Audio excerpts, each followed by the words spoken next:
Bueno, primero que nada quería agradecer la invitación. Como bien decían en la apertura, si hay algo en lo que estamos siempre dispuestos nosotros es a ir a debatir. De hecho, quienes venimos haciendo militancia y trabajo de activismo público sobre estos temas, buena parte de nosotros llevamos muchos años trabajando en estos temas y agradecemos que en los últimos años la cosa ha cobrado tal estado público que ya se abren foros todos los días. Ya con el doctor Ocampo nos estamos encontrando más que seguido. Ayer mismo nos encontramos en la Facultad de Filosofía, ya se están abriendo muchos espacios de debate y eso es una de las cosas que nosotros más apreciamos, en particular porque muchos de los que venimos trabajando estos temas desde hace más de 10 años ya, por ejemplo, sabemos la diferencia que hace que esto se ponga en la discusión pública y que eso es lo que realmente nos va a llevar a empezar a pensar soluciones y estrategias nuevas y a compartir distintas posibilidades de acción ante este nuevo entorno. Quería hacer un pequeño agregado a la lista que diste de medios que, por ejemplo, hay medios audiovisuales también ya usando Creative Commons. La cadena Al Jazeera tiene un repositorio de materiales bajo Creative Commons que tiene una riqueza muy interesante. Al Jazeera usa en su repositorio de Creative Commons la licencia atribución, que es la licencia más permisiva de Creative Commons, es la que solo requiere que se cite la fuente del material.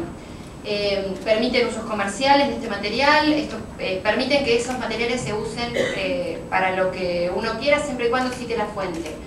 Y gracias a que Al Jazeera usa ese tipo de licencia tan permisiva, es que buena parte de los materiales que produce este medio, que sabemos ha tenido varias dificultades para ingresar a distintos mercados relevantes, como por ejemplo el mercado del cable en los Estados Unidos, donde no sé si ya han logrado entrar, pero estaban en alguna campaña para tratar de entrar, por lo menos hasta el año pasado. Gracias al uso de estas licencias, este tipo de producciones tienen entradas, por ejemplo, en proyectos libres como Wikipedia, que es el proyecto de cultura libre, diría yo, más grande, más visible y quizás más emblemático de lo que conocemos hoy día. Cuando hablamos de copyright versus copyleft, aparece como una dicotomía, y lo primero que hay que decir es que todo lo que tiene que ver con licenciamiento copyleft o con licenciamientos Creative Commons, que no todas las licencias Creative Commons son copyleft, pero no me voy a meter en sutilezas jurídicas, después si alguien quiere más detalle lo podemos ver, pero no hace falta por el momento. Las licencias copyleft son un ejercicio del derecho de autor. Son autores diciendo cómo quieren que su obra circule. Son autores que, ejerciendo los derechos de copyright, dicen quiero que mi obra se pueda usar libremente solo con atribución de fuente, o que se puedan hacer obras derivadas y demás. Y muchas veces nosotros pensamos que el esquema de licenciamientos copyleft, que no nace con Creative Commons, sino que nace en el movimiento de software libre, que es el primer movimiento político tecnológico que hace ya 27, 28 años, de la mano de su fundador Richard Stallman, comenzó a dar cuenta de cuáles eran los problemas de la restricción de copyright y de las restricciones a la copia en un entorno tecnológico nuevo. Aun cuando Internet no era lo que conocíamos hoy, aun cuando no disponíamos de teléfonos móviles como los que disponemos hoy, aun cuando la realidad digital no era como la de hoy, o sea, imaginen 27, 28 años, 30 años atrás, cuál era la realidad tecnológica. En ese entorno es que Richard Stallman empieza a pensar cuáles son los problemas de la restricción de copia. Y es en ese entorno en el cual diseña la lógica del copyleft. Es decir, esta lógica en la cual la obra se puede distribuir de manera libre. Y esto nos plantea hoy el desafío de darnos cuenta, porque creo que es más un tema de darnos cuenta, que evitar la copia en Internet es prácticamente como tratar de fabricar agua que no moje.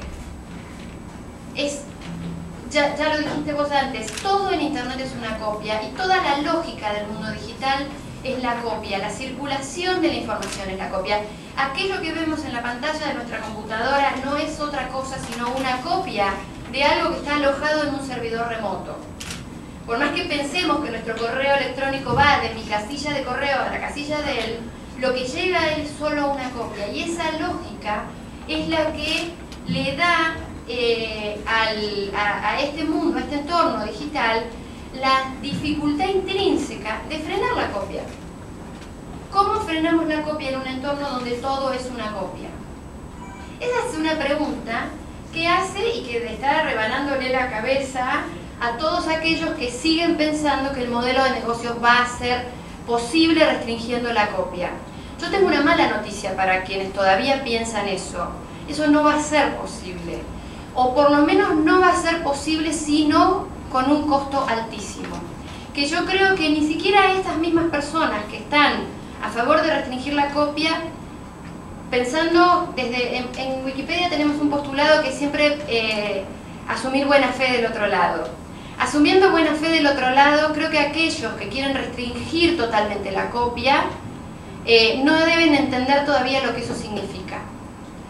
Cuando en el mes de enero, tuvimos un enero bastante agitado, la verdad que fue un enero muy difícil para los que tratábamos de descansar en enero y no pudimos, tuvimos un enero muy agitado por un hecho coyuntural que lo quiero citar como emergente del debate, como un hito en el debate, pero que nos da cuenta de cuál es el gran debate que hay detrás. Supongo que todos ustedes habrán leído sobre sopa y sobre pipa. Sopa y pipa, y habrán visto a Mafalda diciendo otra vez sopa por todos lados. Dejo constancia de que esa obra derivada de Mafalda es una obra derivada ilegal. No fue hecha por Quino, fue hecha por una persona que hizo una obra derivada, y como en Argentina nuestra ley no permite uso justo ni excepciones para la parodia, esa obra derivada de Mafalda podría ser considerada delito penal. Que es además libertad de expresión, digamos, eso que ha sido saldado en los Estados Unidos a partir de las cláusulas de uso justo. En Argentina no existe, el sistema argentino requiere excepciones y limitaciones, y en Argentina no tenemos ni excepciones para bibliotecas, no tenemos excepciones para usos educativos amplios y no tenemos excepciones para parodia. Por lo tanto, eso puede llegar a ser un delito penal. Cuando fue la discusión de sopa y de pipa, creo que fue nuestro punto culminante de visibilidad pública del debate. Y sirvió sencillamente para decir que aquellos que están tratando de frenar la copia, aquellos que están abrazados al copyright, como si el copyright fuera un dogma sagrado que hay que respetar, lo que quieren, el único recurso que tienen es atacar el corazón de Internet como tal, justamente porque el corazón de Internet es la copia, es lo que decía Franco también, el tema de los links, el tema de las posibilidades de establecer hipervínculos. Si uno ve cómo opera Internet, si hubiera prosperado una legislación como SOPA, hubieran quebrado de plano el corazón del funcionamiento de Internet. Y esto hubiera traído muchos problemas, no solo para aquellos que infringen la ley de las distintas leyes de propiedad intelectual, cosa que también habría que ver hasta qué punto hay infracciones y en qué punto no. Digamos que lo que está en riesgo acá son varias cuestiones. La libertad de expresión en Internet está en serio riesgo si es que vamos a poner el copyright por encima de cualquier otro valor en este campo. Y esto no lo estoy advirtiendo yo, ya lo han advertido en una declaración pública emitida el año pasado, para más o menos el mes de mayo, o abril o mayo, los relatores de libertad de expresión de la OEA, de la Comisión Interamericana de Derechos Humanos, de Naciones Unidas, eran 6 relatores de África, de Europa, emitieron una alerta diciendo que no se debía poner en cabeza de los proveedores de servicios de Internet el poder de policía para regular lo que hacían los usuarios en Internet. Que cualquier sistema de bloqueo de sitios web debía ser tomado estrictamente como una medida de extremos, digamos, ante un caso de una gravedad tal como, por ejemplo, la distribución de menores siendo abusados sexualmente, pero solo en un caso de gravedad de esa naturaleza y no en aras de defender el modelo de negocios de nadie, porque el bloqueo de un sitio web es un acto de censura, sobre todo si ese bloqueo de sitios web se realiza a partir de gestiones administrativas. Una de las, y no mediadas por una orden judicial pertinente. Algunos de los problemas que teníamos frente a SOPA y frente a PIPA era que efectivamente se cargaban, en todo el sentido de la expresión, algunas cuestiones importantes como el debido proceso. Y yo quisiera contar una pequeña anécdota como para que veamos cuál es el impacto de ponerse tan duro en la defensa del copyright en Internet y cuáles son las consecuencias que esto puede tener para el periodismo, para la prensa libre, para la libertad de expresión. Hace un par de años, la organización ambientalista Greenpeace, que se adhirió el 18 de enero al bloqueo de Internet, que todos ustedes habrán visto, adhirió básicamente porque entendió rápidamente cuáles eran los riesgos de aprobar leyes como SOPA y como PIPA. El director general de Greenpeace Internacional contó la anécdota en el comunicado por el cual adherían. Y él decía, hace un par de años tuvieron un pleito de propiedad intelectual con la empresa ESO, por una denuncia que ellos hicieron por contaminación y por sus campañas contra las petroleras. Hicieron una obra derivada del logo de ESO. La obra derivada era claramente una parodia en los mismos términos que fue el No queremos más sopa que se hizo aquí sobre Mafalda Arequino. Una obra derivada que hace a la libertad de expresión. Ellos hicieron un logo de campaña parodiando el logo de ESO. ESO inicia acciones contra Greenpeace, amparado en vulneración de propiedad intelectual. Van a tribunales. En tribunales, la justicia, con todos los pasos del debido proceso, dice la obra derivada que hizo Greenpeace en este caso está amparada por el uso justo y es parte de la libertad de expresión. Digamos, los declaró no culpables en la demanda y ordenó a ESO pagar los costos del juicio. Si hubiera estado vigente SOPA, el procedimiento hubiera sido exactamente lo contrario.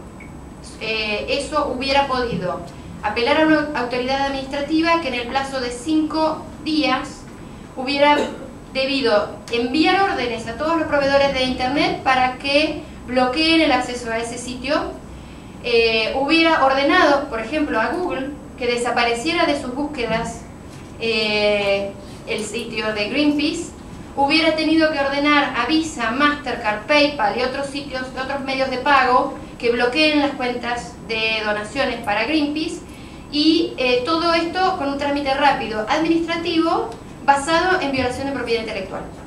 Esencialmente ese es el tipo de cosas a las que nos arriesgamos cuando lo que hacemos es defender a ultranza algo que solo sostiene un modelo de negocios basado en una tecnología anterior.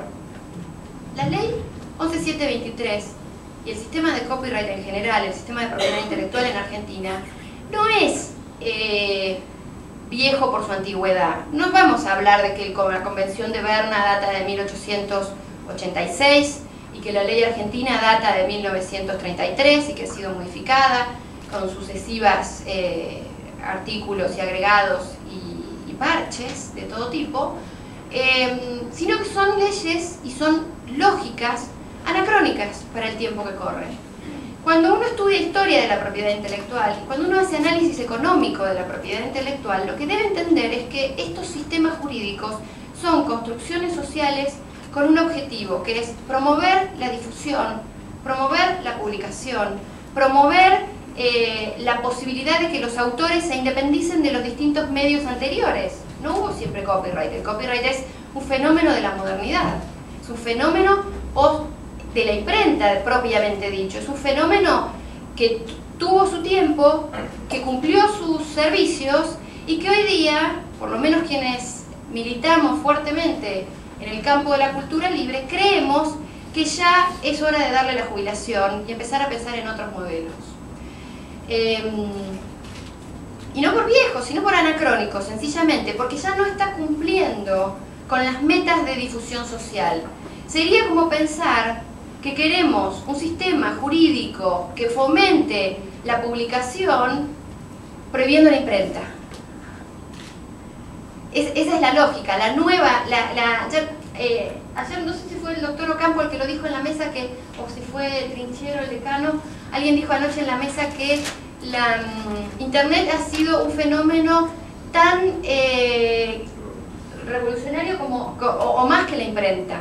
Bueno, lo que está hoy en riesgo es la riqueza que nos ofrece esta fabulosa imprenta, que no solo nos permite imprimir y emitir, sino que a la vez nos permite poner en manos de cualquier persona la posibilidad de crear y la posibilidad de participar en la cultura como nunca antes. Y creo yo que acá Wikipedia nos da la muestra de cómo se está reconfigurando la lógica de construcción del saber. Wikipedia también ha planteado un desafío enorme, y ya vimos que la Enciclopedia Británica ha dejado de salir en su versión impresa hace muy poco, y no podemos desconocer que no se trata solo de que ahora tenemos una enciclopedia que no tiene casi límites porque es una enciclopedia en línea, sino que además es una enciclopedia revolucionaria en términos de quién la escribe. La escribe cualquiera, un cualquiera como yo, como cualquiera de ustedes, un cualquiera que sabe algo que puede sumar. Y eso es un cambio radical en la construcción social de conocimiento. Y eso es lo que está en riesgo si nos ponemos puristas en términos de copyright. Porque restringir la copia es, de algún modo, reprimir todas estas nuevas prácticas con las que las nuevas generaciones se están criando. Pero yo no me crié con esto, pero ya me siento parte de esto, y si me sacan internet me muero, me vuelvo loca. Digo, no puedo vivir más, no puedo trabajar, digamos, es un colapso importante. El copyleft es un parche, es un sistema que surge casi en la emergencia, de un sistema que, ya lo dice Berna, el sistema de derechos de autor nace, el derecho de autor nace en el momento de la primera fijación de la obra.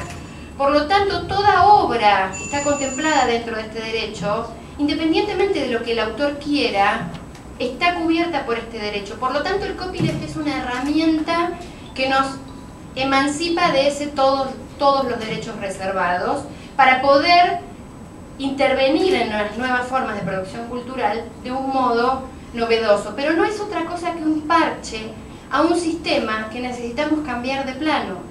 Necesitamos generar un dominio público rico, vasto, en el cual podamos nutrirnos. Argentina tiene un problema, tiene dominio público pagante. En Argentina no existe el concepto de dominio público como existe en los países de la tradición anglosajona. Y si vemos la economía del dominio público, vamos a ver que grandes conglomerados que hoy son defensores a ultranza del copyright, como ejemplo basta un botón, la Disney hizo su fortuna abrevando en historias del dominio público. Si ustedes leen la historia de buena parte de lo que hoy son las industrias culturales, las industrias del entretenimiento, como se llaman habitualmente, en los Estados Unidos, la gran mayoría de ellas nacieron y crecieron a la luz de no respetar derechos de propiedad intelectual, incluyendo el surgimiento de Hollywood en la costa oeste, porque estaban escapando de algunas patentes que les ponían límites a su trabajo. Por lo tanto, estos que hoy son los radicales extremos del copyright nacieron, crecieron y se enriquecieron a la luz de sistemas más flexibles o sencillamente violando las leyes o usando el dominio público que hoy quieren reducir cada vez más.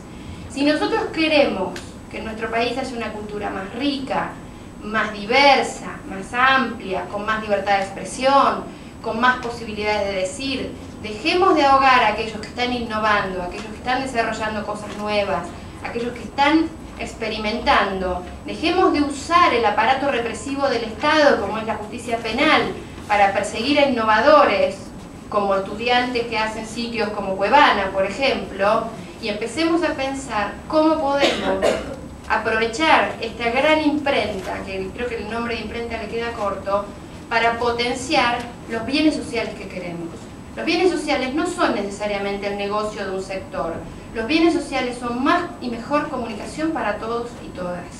Eso es lo que queremos, más libertad de expresión, más medios, más posibilidades de decir. Si un blog de una persona especializada tiene mejor información que un diario, la gente va a ir a ese blog. Es muy difícil. Y bueno, la cosa es habilitar los espacios para que haya más y mejor por el bien social. Y un detalle, este tema de las noticias ya se discutió fuertemente en 1933 y de hecho la excepción para las noticias en el artículo 28 de la ley 11.723 fue una de las cuestiones más debatidas en la Cámara de Senadores cuando se aprobó la ley 11.723.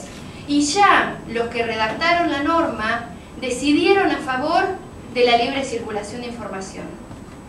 Ya en el 33. Y en eso creo que la ley, y la voy a reivindicar, la ley 11.723 tiene en ese punto una de sus cláusulas más progresistas y más interesantes. Y el debate, les recomiendo que lo lean, se consigue en internet, están los debates previos de la ley. Es muy interesante porque esta cuestión de cómo se produce la noticia, hay que darle, la discusión era si darle a un diario 24 horas de monopolio sobre una noticia.